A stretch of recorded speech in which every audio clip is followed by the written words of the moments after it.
stars. 5, 4, 3, 2, 1. Ladies and gentlemen. Ladies and gentlemen. Ladies and gentlemen. The biggest names in music. Oh, wow. Big names, big songs, big guests, big prizes. Well, it's a big show. The Big Show. Put your hands together for the one and only Glenn, Angel, FD, and Sean. That's what I'm talking about. 1FM 91.3. Good times, greatest hits. Good morning, Singapore, and welcome to The Big Show and The Big Show TV. Our guest for this morning is a surprise guest. That's why we didn't mention him earlier on. We'll be expecting Dr. Ramesh, who is an orthopedic surgeon from Mount Elizabeth Hospital later on at 8:30. He's coming up very soon. But the man you see on your screen right now and you're about to hear is someone you hear on the station every day. He is none other than Money FM's Adrian Abraham. Adrian! Finally, a face behind the voice. Thank you so much for having me. Lovely people. Always good to, come in here and have a little chat, but more special today than ever. Right? So we get to know Adrian Abraham this morning because everyone's asking us, who is Adrian? Who is this newsreader? And, he's been on for a while now. Yeah. I like to consider Adrian, because we talk a lot about sports, as, our very own Don Riddell. Don Riddell. Wow, okay. CNN's sports anchor. It's quite a compliment though, I love you, Adrian. I will never put you down. You're like one of the best. Well, Adrian, I think the thing about getting to know someone is we need to know your journey. So, who is Adrian Abraham? So who is Adrian? Very interesting question, actually. So let's start at the beginning. So I was born in India. I went to a very strict Christian boarding school there. Okay. So I went there when I was like 8. So my mom and dad were just like, no, enough of Adrian. We're going to just leave him behind. And because I was actually homeschooled for like a year or so before because they didn't know what to do with me exactly. So they said, maybe this is the best option for you. Boarding school. So, yeah, boarding school. So you learn a lot of discipline, etiquette. And I did mention the Christian aspect of it. So do you get caned a lot? No. I was good. I was a very shy boy, and then I don't know what happened after that. But Which part of India? So this was like in a hill station called Uti. So it's in Tamil Nadu, next to like a bit away from Chennai, but like down towards the hills. Okay. Quite cold, really nice atmosphere. The school is actually located in a garden. Like huge garden. Yeah. Have you been back since? No, I haven't. The last time I was back was maybe my sister's graduation, which is probably like 2014. Okay. Yeah. Okay, cool. Okay. And then what happened? And then after that, so around 2010, 2011, my mom decided to move back to Dubai. So her family were based in Abu Dhabi back when my granddad used to work there. And then she moved there, and then she said, oh, why don't you come visit us? So then we were going there for our holidays. So she's been there actually for a good 10, 11 years now. Dubai, yeah. So then we moved around there, we were chilling, and then I got sent over to university. So my sister went to the US, I went to the UK, and my voice went from being a little bit weird to way more weird. I consider myself a global citizen of the world. They're like, yeah, Adrian, where are you from? I'm like, I'm from India. No, you're not. I was like, that's the first question they asked me when I went to the UK. I said, of course I am. I literally just got off the plane and I'm here talking to you and you're questioning where I'm from. So like I should know, right? Yeah, I should know. So spent around 3 years there and then got an internship here. Came over in about 2018 in January and haven't looked back since. And we love having you here. Interesting. One of our Facebook listeners and a very big fan of the show, Ren, actually knows Uti, and she says it's a very lovely place. Wow. It Thank is. you, Ren. Thank you. Okay, so you're here now in Singapore, and what do you get up to on a daily basis besides reading the news and sports? Okay, so it all starts with a physical alarm clock because I don't rely on the phone alarms anymore. Yeah. I have one of those battery operated. Battery operated. I wind it every night because When you said physical alarm clock, I was about to ask you what her name was. Yeah, did she just nudge you? see, I've had like multiple clocks, and it's a process. Every night I have to wind it and check if it's gonna ring. You get this from a museum or something? No, I buy it from where do I get it? Cash converters. Daiso, $2. Daiso, $2. I used to have 3. Now I've gone to 1 because I'm not as reliant on it. Well as I was before. done. Discipline. And then add to that, we have 30 alarms on the phone. because you can never have too Wow. many. Yeah. But it's strategically placed, so it's like every 5 minutes. minutes, But then I can turn it on and then sleep a little bit more, and then go back. Come in here, see all Glenn, FD, Sean. Actually, see FD first in the morning downstairs, and then do the news. Relax a little bit. Then I start prepping for my show, and once that's done, then just plan and chill and go back home. Try and sleep, but sometimes doesn't happen. We'll speak about not sleeping on the Big Show TV and find out a little bit more about your lifestyle activities. Yeah, right now we are happy to have you on the show, Adrian, and here's Pharrell Williams on 1FM 91.3. Right. So we're still live on Facebook, and it's the Big Show TV. Now, the world's 50 best bars. That list just got released last week on the 7th. 1, 2, 3, 4, 5, 6 bars in Singapore made it to the list of 50. Out of the 6, which one's your favorite? And they're all listening right now, by the way. Emo Bar. I haven't been to Emo Bar. I've never been. Emo Bar. It's very nice. I've never been. It's very nice, and we will go there very soon. Adrian is also the name of the bar manager there. Oh. Adrian, I like Adrian already. A very lovely man. His team are amazing. Their hospitality, I guess, is second to none here. And I guess that's what keeps me going back there. Also, their drinks and food are also very good. So they came in at 36. Do you think they deserve to go higher? No, I think this was very good for them because it was their debut on the 50 best in the world. Yeah. They were in the top 50 in Asia this year, as well as last year as well. But Asia, I'm expecting them to go much higher next year. But one can only see. But good performance from Singapore. Six bars is a this lot, year yeah. compared to 4 last year. Yeah. Also saw No Sleep Club debut in the World's 50 as well. At 26. Yeah, they were in the top 10 in Asia this year. Oh, nice. So, okay, that's very good another for them. bar. I When haven't does the Asia list come out? Asia list is around like May time, and World is November, December, yeah. December. But this was in person, all the way in London. yeah. Because last year I think it was virtual as well. Yes. So the bars actually They the send reps, Yeah, right? they send Yeah. reps there. Yeah. It's really nice to see, because there is no rivalry. Everyone's just happy for each other and just having fun, regardless of what's going on around the world. Because all of them are drinking. Yeah, Having having the best time. No one can remember.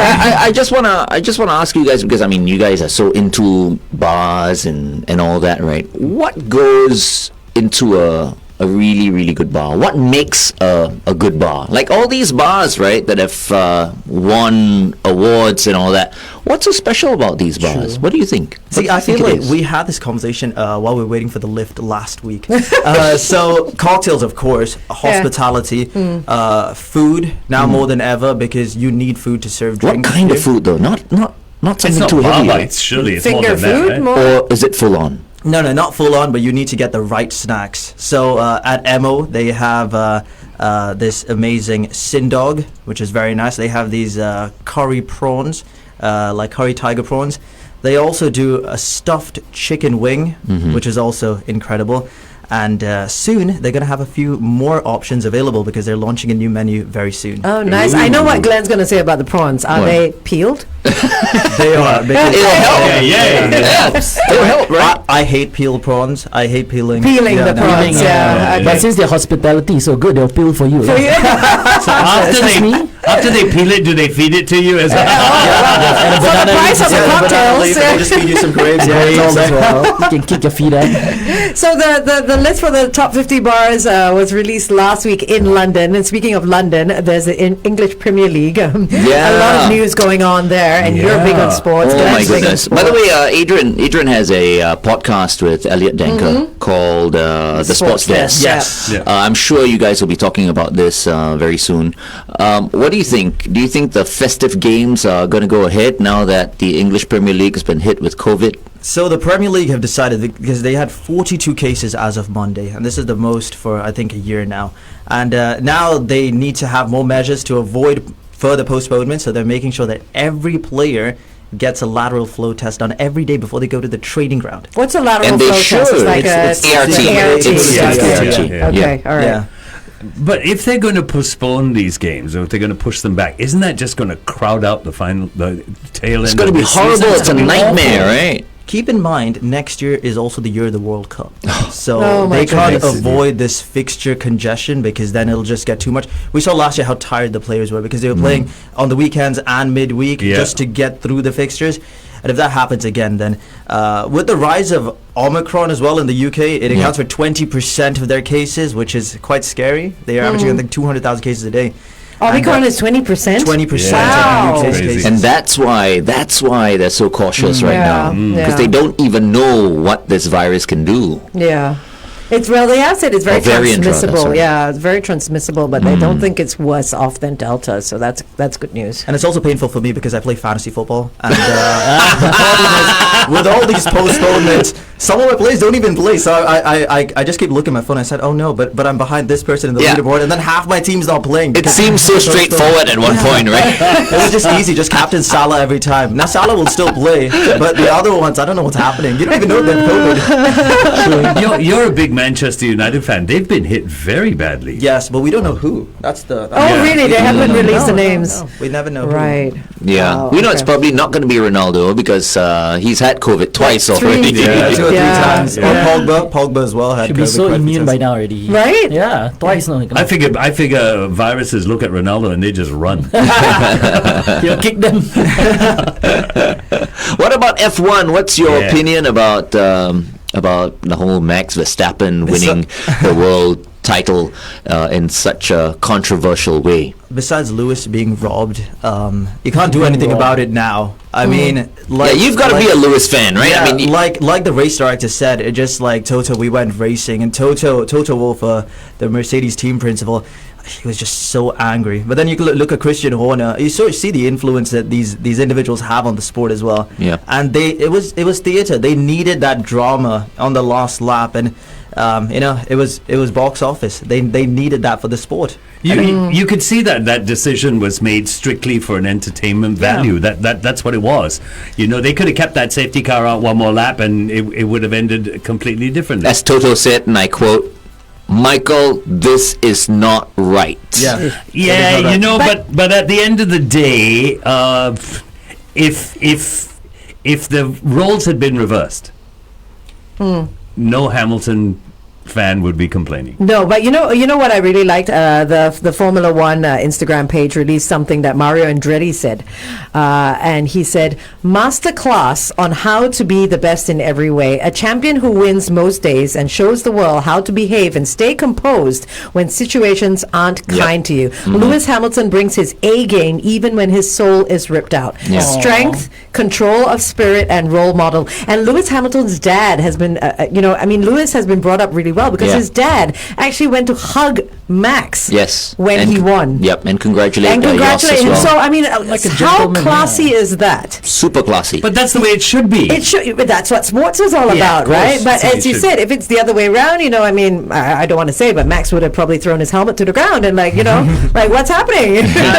Like gone to court straight away. And No, I mean, there's always going to be this situation when there's controversy. Whoever you support is going to be the poor victim. You know, that's always the way it is. yeah, but this one was highly unfair. I don't necessarily see it that way. Highly unfair. No, I Oh. think it's a really racist world that we live in. Even in the sports world, I mean, it is rampant. I mean, we do want traffic first. okay. Okay. Let's take a look at that traffic. It has increased across the expressways. There's nothing to surprise you where that's concerned. We do remind you that off the expressways, a couple of areas are causing problems. Upper Serangoon Road towards Sengkang, roadworks after Hougang Avenue 2, avoid the right lane. And Neil Road towards Duxton Road, roadworks after Dickinson Hill Road, avoid the left lane. Stay within the speed limit. Have everyone buckled up. Be safe as you drive today. Good morning, Singapore. You tuned into The Big Show and The Big Show TV. Our guest for this morning, and you didn't expect him on the show, is someone you hear every morning reading the news right here on 1FM 91.3. He is Adrian Abraham. And Adrian is described by a Facebook fan as a soothing news reading voice. Aw. Even if the news is bad, it still sounds good. Oh, well done, Adrian. Also, I try. also, Nick has come through and asked if you remember Sean and Philippa from Hebron. Sean and Philippa. Yeah, Which year? Philippa is Nick's sister-in-law, so I don't know. Well, I'm Say yes, 27 just now. say I'm yes. just going to say yes. Yeah. Say good morning. Hebron, Philippa, sounds like the Bible. I would say it was a very strict Christian boarding school. Really? Wow. Hey, just a reminder very quickly, coming up at 8:30 a.m. today, we speak to Dr. Ramesh Subramaniam, orthopedic specialist at Mount Elizabeth Novena Hospital. He'll be sharing about the underlying causes of persistent joint pains during this pandemic and identifying when you need to seek early treatment. At this point in time, do you have any problems with your joints, Adrian? I think I'm okay. Okay. I have. He hasn't worked out in like. He's how many- 26 I years went old. You last better week. not I have went any last Last week. week pains. doesn't count. Nah. Yeah, because I don't know. I need to find time. I usually go on the weekends. Just to- He goes there for like 5 minutes, touches the machine, and then come back. He's you like, know me too well. And then he takes a photo for his stories and it's like, I was at the gym. But he's not lying. He's not lying. He was at the gym. That's true. He didn't say I did something at the gym. He said I was at the gym. Okay, we're back on air with The Big Show and Adrian Abraham. Speaking of on air, well, his handle for his Instagram is On Air with Adrian. Now Yes, you it watch is. it go up by hundreds. Yeah. All right, so everyone follow Adrian Abraham On Air with Adrian on his socials. Mostly, I mean, Instagram, right? That's your handle. Instagram. Yeah. Just very quickly as well, do we have some time? We do. 1 minute, yes. Yeah. 1 minute. 1 minute, okay. Because we spoke about this on the Big Show TV, but for the benefit of those people who are just exclusively listening to us right now, what are your thoughts on the EPL fixtures, the English Premier League fixtures for the festive season? Do you think it's going to go ahead? Because the EPL has been hit quite badly with COVID. Yeah, well, I personally think it should go ahead because without it, then it's going to be a very boring Christmas. Because I had my, remember I was saying, just like FD, my VTL also got cancelled. So I need football to keep me going. Otherwise, it's just boring. You're going to go back to Dubai. Dubai. Yeah, see my mom after like 2 years. So yeah, it's okay. It's tradition here as well as in the UK. I mean, if they postpone the matches, it's Yeah. going to really, be a Mess up- dampener. It is. Because we all look forward to football, right? That's what we talk about every morning when we see each other. Yeah, but I can't help but feel the players are really happy about this. They finally a bit get of to a rest. enjoy Christmas. Exactly, Instead of exactly. train and stuff, yeah. Okay. We do have questions coming through about languages you speak. Sure. Oh, wow. We can do it on We'll do it Facebook when we page. come back. All right. Okay, all right. In the meantime, here are the Bee Gees with Night Fever on The Big Show. 1FM 91.3 coming up very soon. Dr. Ramesh Subramaniam. Yeah, we're getting this question about languages you speak because there's India, there's the Middle East, there's the UK, now Singapore. How many languages do you speak? Honestly, just one. Just one. And people expect me to speak a lot Right. more languages. Yeah. Like I try to learn Hindi. I try to learn like Malayalam, which is the language in Kerala. I mean, just to, like maybe try and talk to my grandma here and there, but it's so hard. My sister's actually better than me, and she's in the U.S. 3 kids later, they can probably speak better than me. She can study, you cannot study. What the? And obviously no Arabic, right? No Arabic, yeah. just the basics. Just Now with Google Shukran Translate, you and don't need to learn anything. You don't need to learn anything, Just yeah. one language enough. So are you a Bollywood fan like me? no. What? Oh, he's a huge Bollywood fan. Isn't he? Glenn is a huge baller. Glenn has watched more Bollywood than even my husband has. I think the only Bollywood film that appeals to me is Lagan.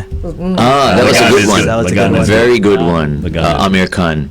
You know, Katrina Kaif just got married actually over the Yes, weekend yes. to this guy named Vicky Kaushal. I've not seen any of his movies, but I certainly have seen quite a number of I'm sure you Katrina's have. movies. Katrina Kaif. Katrina Kaif. There's so many questions coming through for Adrian. They're very personal. The ladies are going, so you got a girlfriend or not? Oh, yeah. Tell us. Asking for Yeah, a friend. sure. Rubbish. Yes. Yes, you do? He's so shy. He's blushing. You can give her a shout out.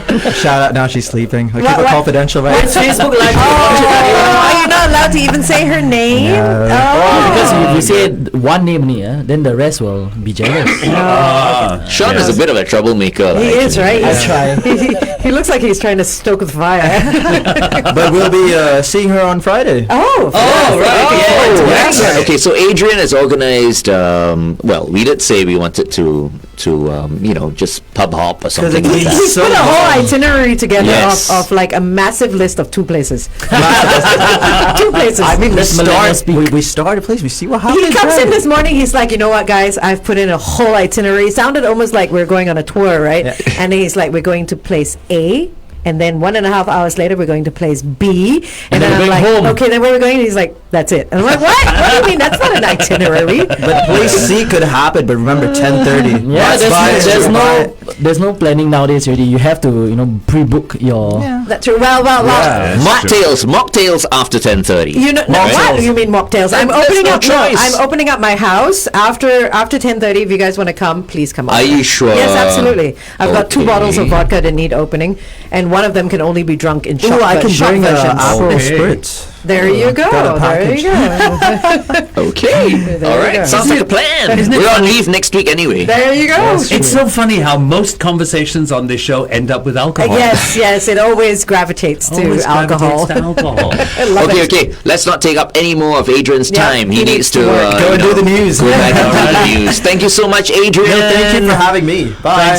Thanks a lot, mate. Thanks Take a lot. care. We hope you enjoyed this Chatting getting with to us? know session with Adrian Abraham. It flew by. Yeah, it did. It did. Time flies when you're having fun. What can we say? Yeah. Choo-choo. Don't worry, now we're still on Facebook Live. Still live, so you Yes. just walk up. And wave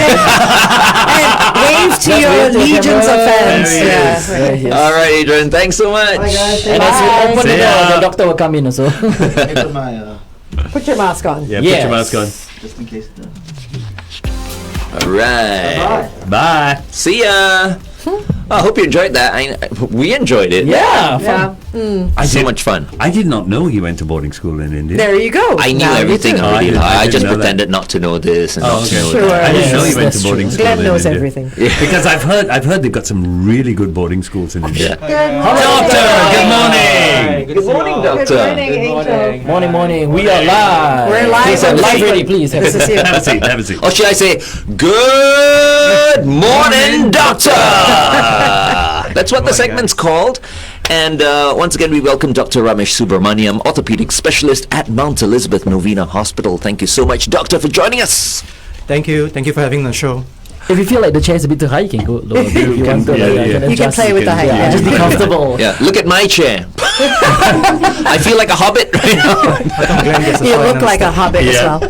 Guys, remember, if you have any questions for our doctor this morning, please send them through on our Facebook page. I know Siva says he's got a lot of questions this morning, so we'll see what Siva has to say. Ken, in about 15 seconds, we're going 15 back on air seconds. and Okay. we can Okay. start today's Okay, session. cool.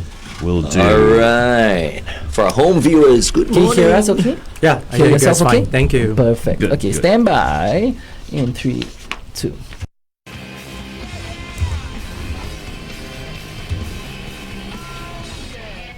Good Morning Doctor is made possible with Mount Elizabeth Hospitals.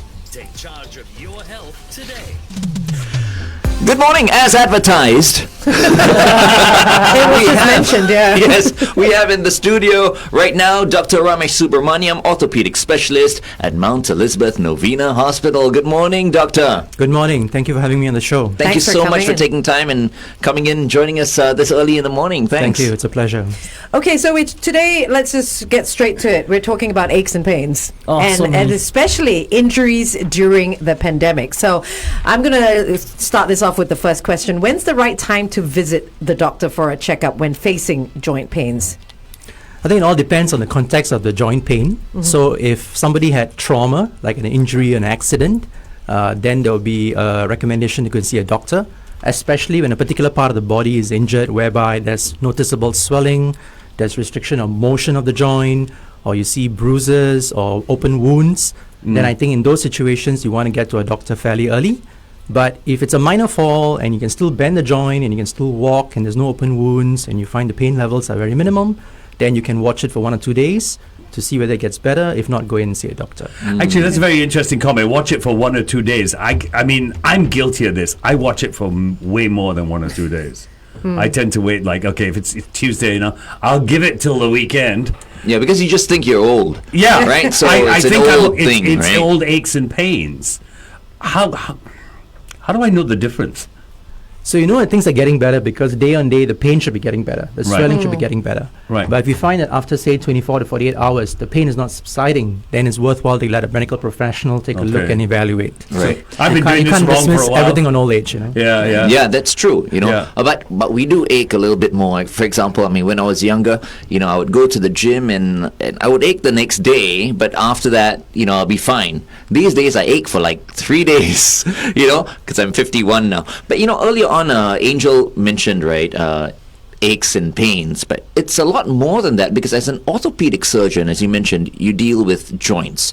So I was talking to someone a few weeks ago, and he did mention, like, there's a difference. Some people deal with bone, some people deal with muscle. What do you say about that? Like, for example, if you're talking about Chiro? No. Like, if you're talking about like Twainer, right? It is a massage, and they massage and they focus on the muscle, not so much the bone. But I guess for orthopedic surgeons, do you look at both, or is it just dealing with the joints and the bones? So for orthopedic surgeons, we deal with extremities, so everything from shoulder or clavicle downwards, collarbone downwards, and also from the hip downwards. We also deal with the spine. So that includes everything, includes bones, ligaments, muscles, tendons, meniscus, cartilage, any tissue that's involved in extremities. So we do both conservative treatment, that is, we advise patients how to get better without surgery, but the real skill offered to patients is actually the surgical intervention, because we are procedurists at the end of the day, and we fix up broken bones and torn muscles and torn ligaments. So that's interesting. So you deal with all these extremities, and surely you must have seen an increase in injuries during this pandemic, because people are going out, people who've never exercised are going out and exercising. Home workouts. They're trying different things which may not be working. Is there an increase? What are some of the common injuries that you're seeing now because of the pandemic? So this pandemic has been an interesting time for orthopedic surgeons. I would broadly classify the type of issues that we see into 4 big groups. The first big group is a group that is now working from home, so they have a lot more time on their hands. They don't have that commuting time to work and back every day, so they save about an hour and a half every day, and they use this time to go and exercise. And these are people who've never exercised for a long time. So suddenly they're out there running 5 kilometers, they're cycling 60, 80 kilometers, and that's when they get injuries, because they're not used to that level of activity. Right. So that's the first group. The second group is the group that's also working from home for long durations and don't have a proper workstation at home. So they work off their couch, they work off their bed, they're lying down, they slouch on the couch. Oh, that's so bad. So if you do that for like 1 hour, it's fine. But if you're doing that like back-to-back Zoom meetings in your couch for 6 to 8 hours, then you get back pain, neck pain, shoulder pain and all that. The third group is the group that is very used to doing recreation in the form of team sports and recreation sports in sports venues like gyms and rock climbing gyms and all that. Now these group, because these facilities were shut during the circuit breaker period, now had to switch sport and take on things like cycling or long distance running. And again, because they're not used to it, they sustain a lot of injuries. The last group is a very interesting group. This is a group that tries to be active from home, and because all your yoga studios and all your gyms are closed, they started doing a lot of Zoom yoga and Zoom Zumba and a lot of Zoom supervised or virtual platform supervised activities. And because there's no physical supervision within their home, they fall, they get injured, they twist wrongly, no one's correcting them, and then they come in for attention. Don't do proper warm-ups and stuff. Oh man. Okay. Up next we have Roxette. I wish they would have titled this song differently. It's Listen to Your Heart, but I think you need to listen to your body. We are speaking to Dr. Ramesh Subramaniam, orthopedic specialist at Mount Elizabeth Novena Hospital. Good morning, Singapore. Okay. So just coming off the back of what FD was asking about the most common injuries during the pandemic and the increase in injuries, what tips would you give to people who are still attempting to go out there on their own, like the virtual workouts, the at-home gyms, because people are buying these big machines without proper information about how to properly use them, lifting weights and stuff like that. So what would you say to people who are doing this still to prevent these injuries? I think the first general advice is try and understand what you've been accustomed to all this while and what your body can do. So, if you have been only running like a kilometer, you don't want to suddenly start running 3 kilometers or 5 kilometers.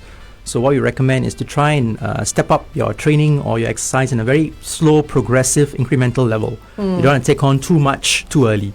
That's one. Number two, there's the element of trying to prepare to take on these exercises. So there should be lots of stretching, there should be proper hydration, there should be proper nutrition. With all these on board, you feel more prepared to take on these things. Okay. And of course, the last thing I also tell them is that, for example, if you are, say, of a slightly older vintage, and you're trying to do... That would be him. Yeah. Yes. You're trying to do long distance running out of the blue 3 times or 4 times a week. I tell these patients to try and cross train. That means maybe perhaps do swimming on one day, then give your body a break for 1 to 2 days, then do cycling, then give your body a break, and then do the running. Because you do run, then you're going to get lots of knee pain and joint pains, True. especially if you're not used to it. Yeah. Are mostly men the ones who are getting themselves injured? Because I feel like sometimes, men, us guys, It's a big macho thing. Yeah, Go lah. we just want to do too much too soon. We're too macho, no? It's like we don't care. As you mentioned, a person may not have been running for many, many years, and then all of a sudden, I want to get healthier, so I run 3-4 times a week, and then I injure myself, and then I can't run again for the next year, that kind of thing. Do you get mostly guys seeing you? I suppose there's a little bit of machism in men trying to take on more in terms of how they exercise and do things. Yeah. Right. But I know as a whole, I think a lot more men participate in sports, especially team sports. So I tend to see more injuries in guys. Okay. Also, I think the women are more busy, handling kids, handling their careers and all that. So in terms of having time to take on long distance rides or long runs, it's tend to be the men who do it. But the gyms I've gone to, right, I've seen some ladies, right, I can't believe how strong they are. Oh yeah. They don't look strong at all. No, they're quite they're quite thin, they're not muscular, but they're deadlifting, more than me. heavy. So this is the background behind the team, right? We have the 3 different types of guys. But I wasn't talking about you though. No, of course not. That's why I said guys. You're very flexible, but I don't know about the strength part. So for FD, he just doesn't do anything at all. No, right? I He walk. does some walking, Here and but there. that's it. Yeah. Sean does a lot over a long period. So he does a lot of classes, a lot of activities I'm a over spin longer. instructor as well. He's a spin Okay, instructor. very good. And then With he, back problems. Glenn, will just do a lot in one day and then not work out for the next 2 weeks. So we have a variation of people, and they all seem to get injured as well. Like you are always suffering from some back pain. Actually, I'm sure, I've got a torn ACL, but I've not sought help for it at all. So I've stopped playing football. I can still run in a straight line, but no lateral movements. I do play a lot of golf. So sometimes my back aches, So what would you say about someone who thinks he has a problem but doesn't want to get it confirmed? I don't want to go for surgery, you see. Is that I the go and only see option? Dr. Subramaniam, and then Call if he me says, okay, so if I go and see you and you say, okay, Glenn, I think you need to go for surgery. Oh my God, It's a that's scary thought. So do you see a lot of those cases, people not wanting to see a doctor because they don't want the surgery? Yeah, all the time. Sure. That's more the norm than the usual. But let's be honest about this, and I think people need to realize this. Doctors like yourself, surgery is never the first option, is it? It's I completely always agree. the last option. I completely agree, but it depends on the problem. Say, for example, Glenn's issue, where you had a ligament injury in your knee, and say you're 20 years of age and you're playing competitive football. You're playing for a club side or national team, and you had that particular injury. Then rehabilitation may not give you the success that you're Right. looking for. You want to perform at that level. So with this kind of patients, surgery might be the best option. But having said that, of all the conditions I see in my clinic, I would say less than 10% end up with surgery. Because the there you majority go. can be managed without surgery. So what would, for example, I know you're not diagnosing him now and stuff like that. If he does have a torn ACL, if it's not surgery, what would you tell him to do otherwise? So there'll be lots of rehab to try and strengthen the muscles around the knee Physiotherapy, to compensate for the fact that your ligament is not giving it intrinsic stability. And then if you do partake in sports or running, you might want to wear like a knee guard, an externally worn device to kind of give you that stability as well. Okay. Because with a torn ACL, what happens is the knee is very unstable. Yeah. So if you keep pushing yourself, there's a risk of having secondary injury. You can Right. tear the meniscus, you can wear out your joint. Yeah. You know, I always tell patients a torn ACL knee is like a tire of a car that's not fitted on firmly. If you run the car a it's long gonna- distance, it's going to wear out faster. Yeah. So same thing, right? If you have to have a torn ligament that's supposed to stabilize the joint, Yeah. that particular joint is going to wear out in the long term. So to prevent Yeah. the wear and tear, you may want to address it early. So Right. you would need, like, even for your cycling and your running on your treadmill, you would need your Knee guard? knee guard. No, actually, no. I used to put my knee guard on when I was doing Brazilian Jiu-Jitsu. And I really got a really bad injury a few months ago. And so I've decided, not to go on and practice anymore. Someone grabbed me from the back and pulled my knee. I felt it come apart, and then it went back in again. And I couldn't even squat for the next few months. So would you advise him for like things like at home workouts to still wear the guard on a treadmill or cycling and stuff like that? I think for basic activities like cycling, walks, and running can wear the guard. But when you engage in activities such as skiing, jiu-jitsu, soccer, hockey, these things, there's a lot of pivoting on the knee. Yeah, those things are bad news for the knee if the knee is not stable. Okay. Yeah. So for a person Stay like away, yourself, who has got a suspected injury in the knee and now having issues, or you felt the knee slide out of position and come back in, I would recommend getting an MRI as a starting point. Because that way you can see the extent of the problem and whether this is something that's easily corrected or something very complex. At least you know. Yeah. Right. If yeah. it's easily corrected, the discussion is about risk and benefit. Is the benefit of doing the procedure much greater than the risk that's incurred? In which case, I'll recommend doing it. But if you feel there's a lot of work to be done and the benefit is not that much, then you may choose not to go ahead with it. Okay. Yeah. So a good starting point is to get a imaging on the knee, which is an MRI. I'll come see you. I'll come see you There soon. you go. Right after the show. I've got golf today at 12. We've got a lot of questions coming through on our Facebook page. Just give you one. We'll start off with one. Jasmine seconds. says, and I'll ask the question. We can answer it when we air. come back. My last finger on both hands is now bent at 90 degrees. Think about it. It's bent What? at 90 degrees. Question is this rheumatoid arthritis? Please advise what I should do. Wow. Okay. Well, we'll talk about that after the let's traffic ask, update. Yeah. Bring Yeah. that question up again. I'm trying to. That's Figure out how it crazy. looks, Yeah. right? Like- Ooh, Oh. that's. Okay, That's everybody very stand by one scary. traffic. Yeah. In 3, 2. OneFM 91.3 traffic. So we know we've got the usual delays across the expressways. Remember, Upper Serangoon Road towards Sengkang roadworks after Hougang Avenue 2, and Neil Road towards Duxton Road. We have roadworks after Dickinson Hill Road. Avoid the left lane. Please stay within the speed limit. Have everyone buckled up. Be safe as you drive today. Good morning, Singapore. Welcome to Good Morning Doctor. And our doctor for this morning is Dr. Ramesh Subramaniam, orthopedic specialist at Mount Elizabeth Novena Hospital. Good morning once again, Dr. Ramesh. Good morning. So, Dr. Ramesh, the questions are coming through. Oh, they've got so many on our Facebook page. Jasmine says, my last finger on both my hands are now bent at 90 degrees. Is this rheumatoid arthritis? Please advise what I should do.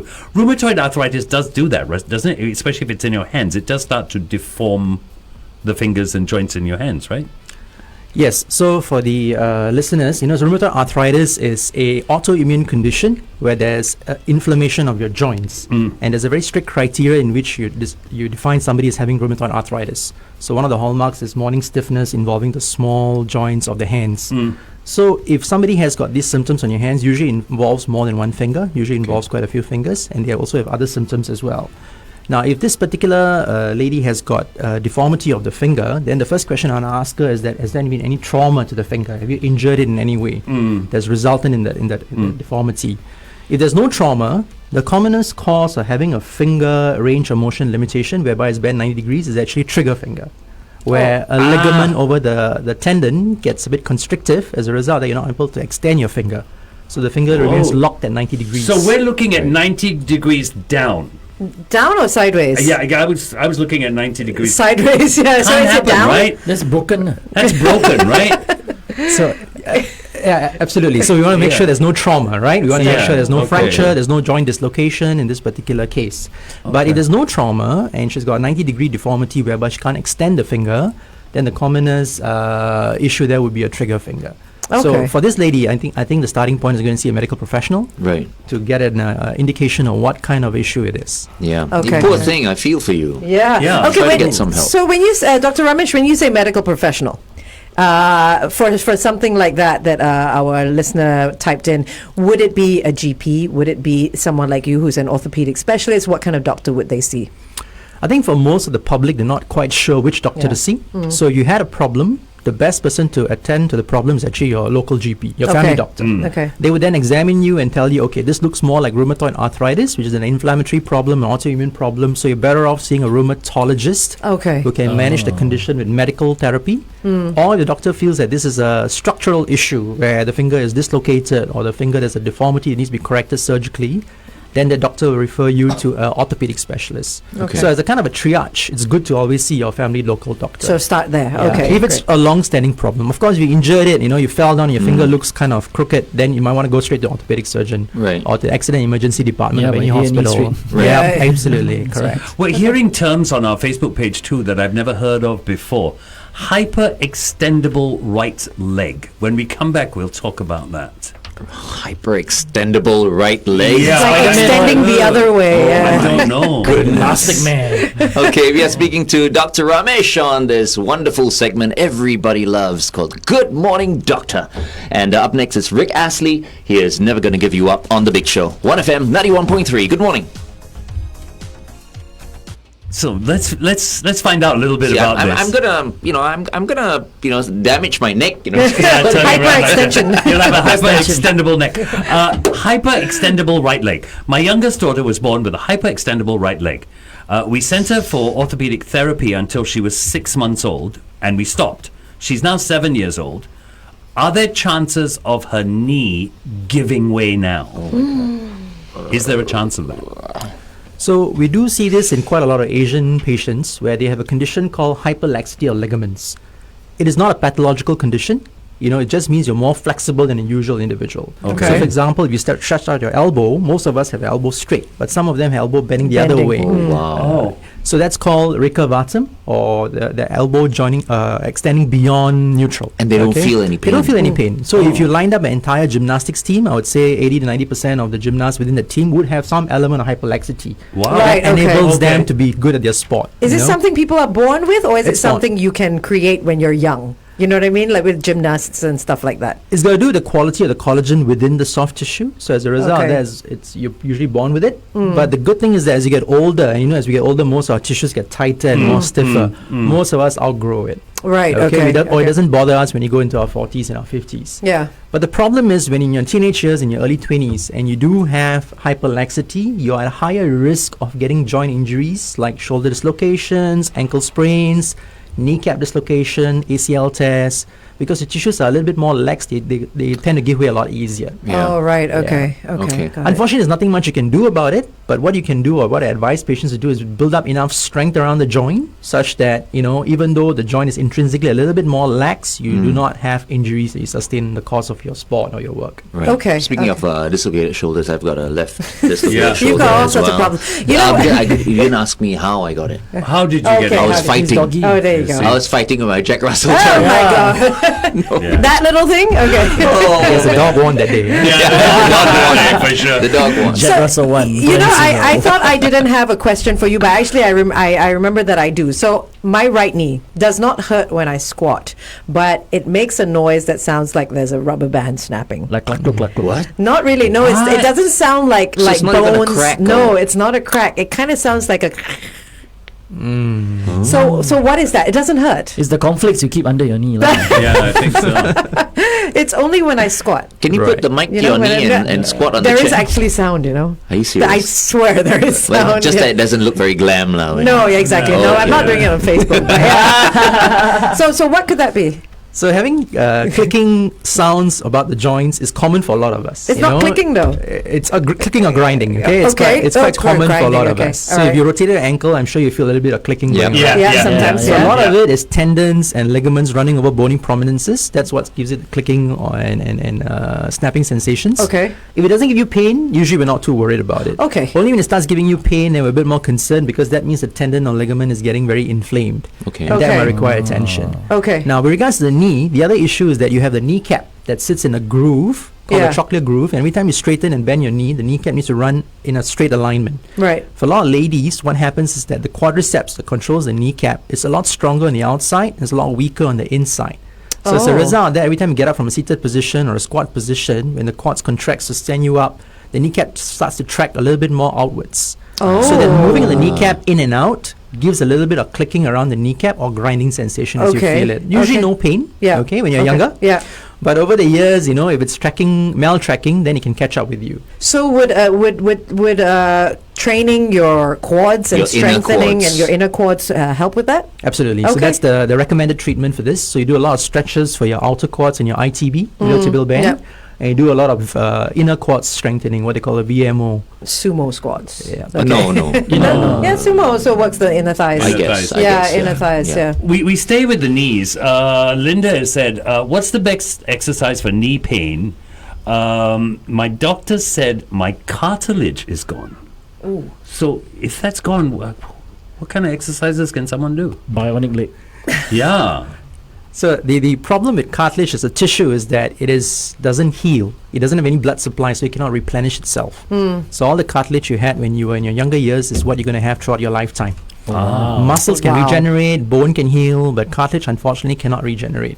Okay. So when somebody loses cartilage over the years, that's called wear and tear or arthritis in simple terms. Okay. And there's no surgical technique to replace or reverse that degeneration. There's a reason why you don't have a cure for arthritis.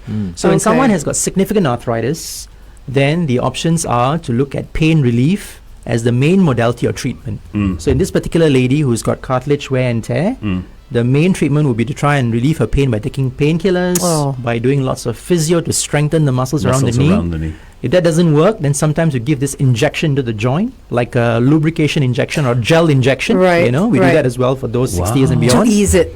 To try and relieve the pain, basically, Right, okay. not to regenerate the Pain. cartilage or to reverse it. And then, of course, the very extreme cases or the very advanced cases where there's complete wear and tear, joint replacement. Okay. That's a good option for these patients. So, doctor, what advice do you have for people like Sean and his colleagues who are spin instructors, for example, and who do multiple classes a day? They're, I'm sure it Cartilage. has to create havoc on their knees and their joints. Yeah, I right? have a sprained back now. They're all really young right now, Yeah. a bit gung-ho, but what can they do to slow it or prevent it. to prevent injuries in the long term? Or wear and tear in the future, yeah. Okay, so most spin instructors or gym instructors tend to be younger and tend to be very fit. So their body is already conditioned. So even if you're doing 3 classes a week or you're doing other forms of 3 exercise. classes a day. 3 classes 12, a day. 12 to 15 Sometimes. classes. Yeah. a week, Wow, okay. Yeah. So your body is conditioned to take on that kind of load. The issue comes with the students who come for the class, so they is perhaps the first time they're trying it out. So when they get to a class and you're pushed through 1 hour of spinning, their muscles are not used to that kind of load. So I've seen injuries where ladies come in and the entire muscle in the thigh is all super inflamed, and they are critically ill because of that, and need to be hospitalized and all that. So sometimes I also tell these patients who are starting out these activities to try and know your slow, limits yeah. and not to push yourself too far. So for instructors, I guess the main advice would be to watch your posture when you're doing it. So a lot of times, even though spinning requires a lot of lower limb strength, the issues that you get may be neck or back related because Yeah. you're constantly hunched over. Yeah. So you may want to look into your posture to make sure you get it right, or even wear like a corset to make sure your back Ooh, is a straight. Yeah, he loves Yeah. putting on Yeah. stuff. Yeah, So very fashionable. But I think spin instructors like Sean, I think Sean's a very good spin instructor. He's very caring, and all spin instructors should take into account the level of fitness of the people who attend their classes. Alright, stand back on here. West Live right here on The Big Show, 1FM 91.3. We are speaking to Dr. Ramesh Subramaniam, orthopedic specialist at Mount Elizabeth Novena Hospital. And of course, we thank all of you for submitting your questions as well in the comments box on our Facebook page. It's coming through on our Facebook page. It's coming through on our WhatsApp. On WhatsApp, we have this. Hi, doctor. I'm diagnosed with AS, with severe upper back pain every day. Will stretching every day help relieve the pain and straighten the back? First of all, what is AS? So AS is a condition called ankylosing spondylitis. Again, it's an autoimmune inflammatory condition where the patient gets progressive stiffness of joints and also their spine. This is a condition that is best managed by a rheumatologist because a lot of times it doesn't require surgery. What it requires is medical therapy on a long-term basis to suppress the inflammation such that your body doesn't go through advanced changes or advanced disease. Okay. Doctor, earlier on the Big Show TV, you were talking about how cartilage cannot be replaced, cannot be replenished. Is there anything that we can do to strengthen cartilage? Or anything we can eat, for example? Yeah, because I mean, you see all these things like, oh, you eat this and your collagen boosts, and then you eat this and your cartilage gets stronger, Maybe or drink milk and your bones get stronger and stuff like that. What are the myths behind all these things that we see on advertisements, and what should we believe? So, if you stepped into any supplement store, you would see loads of supplements on the shelves that say that, they help cartilage. They do work for many people, but they don't work for everybody. So what they help to do is actually to relieve your pain. So if somebody has got wear and tear pain as a result of reduced cartilage thickness or cartilage injuries, then by taking these supplements, they do find that the pain levels are more manageable. And the advantage of taking these supplements is that they can be taken on a long-term basis as opposed to painkillers. You can't be taking painkillers long-term because those have side effects. With these supplements, they're fairly safe to be taken long-term. Okay. Exactly which supplement is the right one is debatable. It really depends on the individual. Some of them prefer a particular type, like some like taking glucosamine for the cartilage, some like taking collagen for the cartilage. So it's very hard to say one particular brand or one particular type works for you. And these are expensive supplements, by the way. These are expensive. Yeah. So the choice is entirely the patient's. But one thing they have to realize is that it doesn't regrow the cartilage. So it doesn't mean that by taking it, your cartilage thickness is going to come back like what it was when you were 20. Okay. And it also doesn't stop the degeneration. So it doesn't mean that if I take it at 40, I'll never get arthritis when I'm 60. There's a lot of information out there that says that, it can help to restore the joint and all that. But, I would take that with a pinch of salt because we don't know for sure if these things can regenerate or regrow cartilage. Right. So if I'm hearing you correctly, what you're saying is like, for example, we mentioned glucosamine and other, collagen supplements or whatever. These ease the pain. They don't quite do anything else apart from easing the pain. The discomfort. They're taking mostly for pain relief in the long term. So you're handling the symptom, not the problem. Yeah, because you don't really see that on the bottles, does it? And I don't think many people see it that way either. They think it's going to regenerate. Yeah. That's very interesting. When we were growing up, just a question, milk was always so important because there's calcium in it and all that. How important is the magnesium to bones? It will be more for muscle contractions and muscle activity. Okay. For bones, usually the recommendation is going to be taking calcium as well as vitamin D. Vitamin D, okay. All Interestingly, a lot of people here in Singapore are actually vitamin D deficient. You ask yourself, how come you're deficient? We live in such a sunny tropical climate. Surely you get enough sunlight and our skin produces vitamin D because of the sunlight. The truth is most of us work indoors. Most of us wear long sleeve shirts. And because of in some cultures, you're completely covered up when you walk around. So you don't get enough sunlight on your skin. So even though we live in a tropical climate, our vitamin D levels are quite low. In fact, somebody did a study in Malaysia and they found that 60% of the population is low on vitamin D. Oh, wow. Okay. So what about these vitamin D supplements that you can buy? Do they work? Yes, so vitamin D supplements are encouraged for somebody who's got low vitamin D. Thank God, that's kind of high-tech. Okay. How do we know that we're low? Is that only available through a check or...? Yeah, usually it's through a blood test. Because it's asymptomatic. So if somebody had a fracture or they are in a slightly older age group and they have osteoporosis, your doctor may want to do a blood check to check whether your vitamin D levels are low. Okay. And if you're low, then they may put you on supplements or the other types like injections and all available. Put you out in the sun. So for people who go for yearly checkups and get that blood drawn and all that, can they request, for a check to see if someone is vitamin D deficient? Yes, I think it's a good conversation to have with your local GP or your family doctor. You know, if you are doing a health screening, you might want to include a vitamin D. Yeah. Especially if you're in an slightly older age group, you're worried about things like osteoporosis, or you had a history of fractures, or you're having joint pains, and you worry that something wrong with my bones or my joints. You might want to do a vitamin D test. Right. Someone once told me vitamin D is not actually a vitamin. It's more a hormone. Is that true? Oh. It's been shown to have a lot of effects on multiple organ systems. In fact, recently, vitamin D levels when they're healthy is supposed to protect you against the severe effects of COVID. Right. There's some data coming out showing that actually it's people with low vitamin D tend to be more ill when they get COVID. So it is a vitamin that's looked into in quite a lot of detail. But in our context, usually we get involved in vitamin D detection only if the patient has got fractures or we're worried about bone quality and we're going to supplement them with calcium. Then we may also want to consider supplementing them with vitamin D. Okay. All right. Okay. Cool. All right.